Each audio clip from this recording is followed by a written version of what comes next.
कि छोटे पाप नहीं किए, बहुत बड़े बड़े पाप की इसलिए मुक्ति नहीं हो रही। इसलिए हे भैया, अब आप ही कोई मुक्ति का जो है साधन निकालो।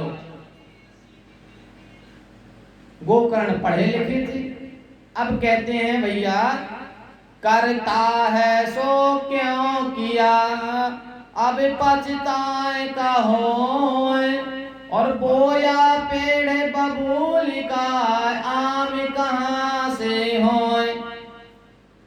अब क्यों पछता रहे भैया, जब को कर्म किए हैं तो उसका तो यही तो परिणाम मिला है। बोले लेकिन हम तो भाई हैं आपके, कैसे भी रहे लेकिन अब तो हमारा उद्धार कर दो।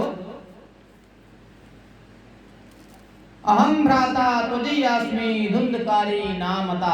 हे भैया, इस धुंधकारी नाम के अपने भाई का उद्धार करो।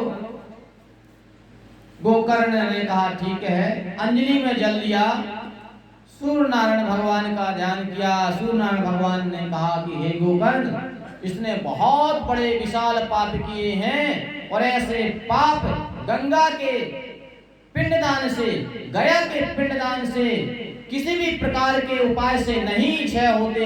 इसके इतने बड़े पाप तो भगवान श्रीमद् भागवत कथा श्रवण कराने से छूट जाएंगे। बोलो वृंदावन बिहारी लाल की। सूर्य नारायण भगवान ने कहा, गोकर्ण ने धुंधकारी के लिए और श्रीमद् भागवत कथा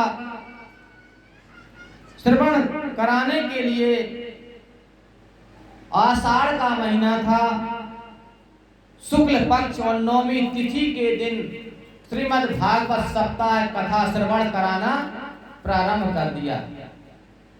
जैसे ही पहला दिन हुआ, धुंधकारी एक बांस पर आकर के विराजमान हो गया।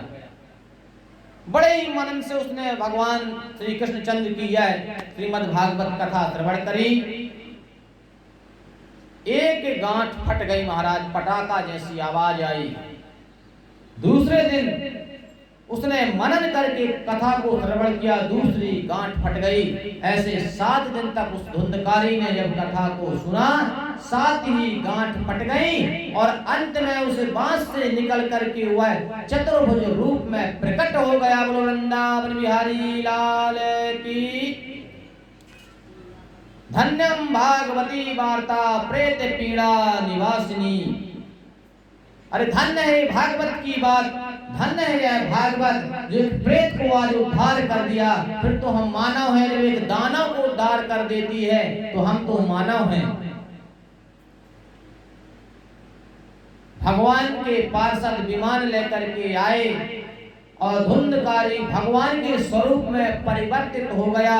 शंख चक्र गदा पद्म धारण किए हुए, गले में सुंदर तुलसी की माला पहने हुए उस विमान में बैठ करके जाने लगा। महाराज ये भागवत का प्रताप है, एक कथा सुनने की महिमा है। महाराज कथा के प्रभाव से धुंधकारी ऐसा प्रेत दानव उद्धार हो गया और चतुर्भुज रूप में भगवान का स्वरूप प्राप्त कर लेता है। महाराज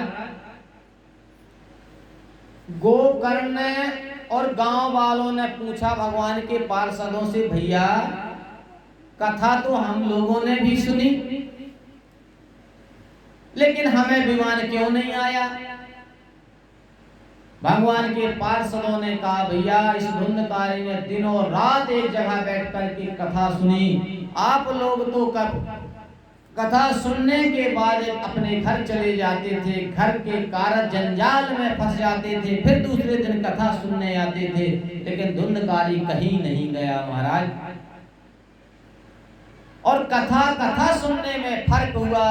जैसी कथा धुंधकारी ने सुनी, कि ऐसी कथा धुंधकारी ने सुनी, इस कली काल में धुंधकारी भागवत में ही समा गया, और जहां पर भागवत कथा होती है वहां पर धुंधकारी को जो स्थान दिया जाता है। बोलो वृंदावन बिहारी लाल की। विमान में बैठ करके चला गया धुंधकारी, और वास्तव में अंत काले तुये नैवा श्रूयते सुख शास्त्र वाक् प्रीत्या तस्मैव वैकुंठम गोविंदो प्रयच्छति। भगवान श्याम सुंदर कहते हैं अंत काल में जो मेरा नाम स्मरण करता है, भागवत का एक वाक्य श्रवण कर लेता है, उस जीव पर मैं प्रसन्न होकर के उसे वैकुंठ धाम दे देता हूँ। बोलो वृंदावन बिहारी लाल की। अब गांव वालों को समझ में आ गया कि भैया भागवत की महिमा क्या है।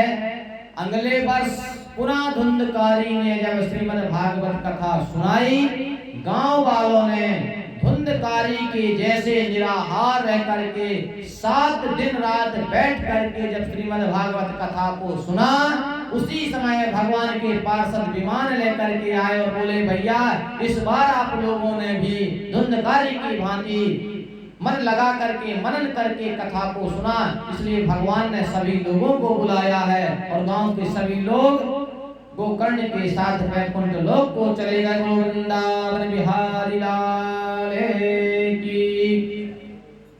श्री ज्ञान योगी सुखदेव जी महाराज कहते हैं राजन परीक्षित, मैंने तुम्हें 2 दिन कथा का रसपान करा दिया, अब जो है कल पुनः जो है तुम्हें तृतीय दिवस की कथा श्रवण कराऊंगा। हे राजन, अब तुम जो है भगवान का मनन करो, भगवान में मन लगाओ और तीसरे दिन की कथा में स्वयंभू मनु की कन्याओं के वंश का वर्णन होगा। सती भोलेनाथ के साथ भगवान राम की कथा सुनने जाएंगी, दक्ष का यज्ञ विध्वंस होगा और उसके बाद संपन्न भगवान भोलेनाथ पुनः दक्ष का यज्ञ कराएंगे और विभिन्न प्रकार की कथाएं हो करके अंत में शिव और पार्वती का विवाह होगा। बोलो वृंदावन बिहारी लाल की। यदि आप लोगों का मन होगा तो कोई भगवान भोलेनाथ की बाराती बनेंगे, कोई पार्वती माता के घर से घराती भी बन करके आएंगे। कल भगवान भोलेनाथ और माता पार्वती का विवाह होगा। यहाँ पर कथा विराम लेती है। वृंदावन बिहारी लाल की जय।